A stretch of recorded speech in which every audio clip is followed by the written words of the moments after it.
Assalamualaikum warahmatullahi wabarakatuh. Perkenalkan, nama saya Tinatun dengan NIM 23650003.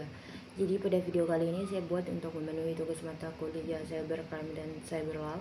Di sini saya akan mereview materi pada pertemuan keempat dengan judul Yurisdiksi dan Asas Berlaku Hukum Pidana Cyber.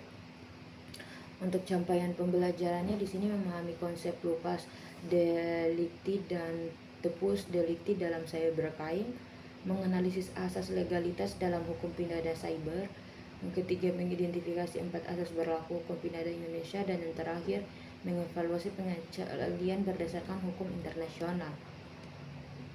Adapun untuk tantangan yurisdiksi cybercrime, yang pertama borderless, tidak mengenal batas geografis, virtualnya tidak ada akses fisik jelas.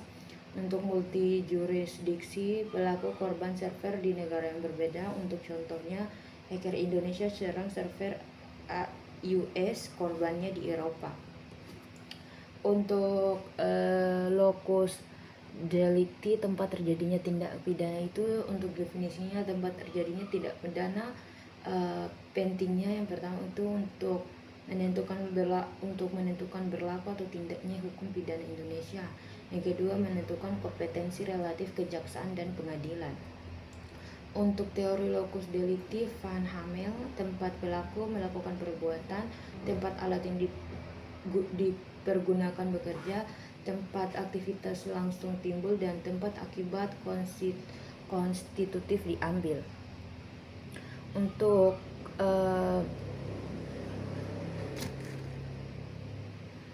tepus delicti, waktu terjadinya tindak pidana. Definisinya, waktu terjadinya tindak pidana pentingnya terkait pasal 1 KUHP legalitas, pasal 44 KUHP kemampuan bertanggung jawab, pasal 45 KUHP umur pelaku, pasal 79 KUHP daluarsa, dan pasal 57 HIR terangkap tangan. Untuk asas legalitas pasal 1 ayat 1 KUHP, untuk rumusannya, tiada suatu perbuatan dapat dipidanakan kecuali atas kekuatan aturan pidana dalam perundang-undangan yang telah ada sebelum perbuatan dilakukan. Untuk prinsipnya, nullum delictum nulla peona sine praevia lege poenali. Untuk pencetusnya, Ansel Form Verbach 1801. Untuk konsekuensi asas legalitas formil, perbuatan tidak tercantum dalam UU tidak bisa dipidana. Kedua, larangan analogi untuk menciptakan tindak pidana baru. Ketiga, aturan pidana tidak boleh berlaku surat. Yang terakhir, dasarnya teori paksaan psikis. Asas legalitas material, konteks Indonesia mengakui hukum tidak tertulis. Untuk dasar hukumnya, pasal 5 ayat 3B UU nomor 1 DRT 1951. Untuk pasal 27 ayat 1 UU nomor 14 1970 tentang kekuasaan kehakiman.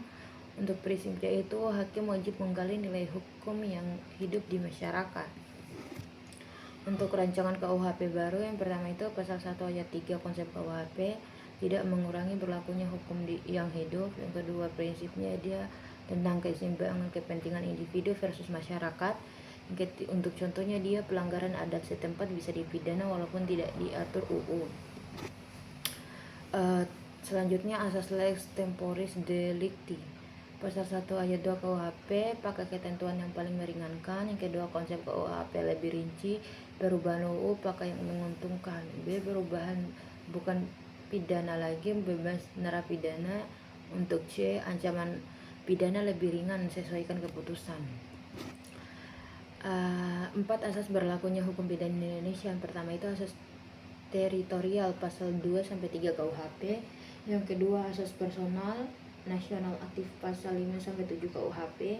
Yang ketiga, asas perlindungan atau nasional pasif, pasal 4-78 KUHP. Dan terakhir, asas universal, pasal 4 ayat 2 dan 4, pasal 9 KUHP. Adapun asas teritorial, pasal 2-3 KUHP, untuk prinsipnya, hukum Indonesia berlaku di wilayah Indonesia. Wilayah Indonesia, daratan, laut 12 mil, udara di atasnya. perluasan pasal 3 kendaraan air dan pesawat udara Indonesia, dan Undang-Undang Nomor 4 1976 tambah pesawat udara. Untuk asas personal atau nasional aktif pasal 5 sampai 7 KUHP. Untuk prinsipnya itu hukum Indonesia mengikuti WNI kemanapun. Pasal 5 ayat 1 angka 1 kejahatan tertentu ancam kepentingan negara. Pasal 5 ayat 1 angka 2 kejahatan umum diakui di Indonesia dan negara tempat kejahatan. Pengecualian tidak menyerahkan WNI diadili di negara luar. Kemudian asas perlindungan tradisional pasif, di sini teman-teman bisa lihat. Untuk asas universal, untuk prinsipnya itu demi kepentingan dunia atau internasional, berlaku untuk siapa saja dan dimanapun. Untuk contoh kejahatannya teman-teman di sini bisa lihat ada 2. Selanjutnya pengecualian berdasarkan hukum internasional. Pasal 9 KUHP dibatasi pengecualian yang diakui hukum internasional. Hak imunitas, di sini teman-teman bisa lihat ada 4. Yang pertama itu kepala negara asing dan keluarga. Yang kedua duta besar dan keluarga. Yang ketiga anak buah kapal perang asing, dan yang terakhir pasukan negara sahabat.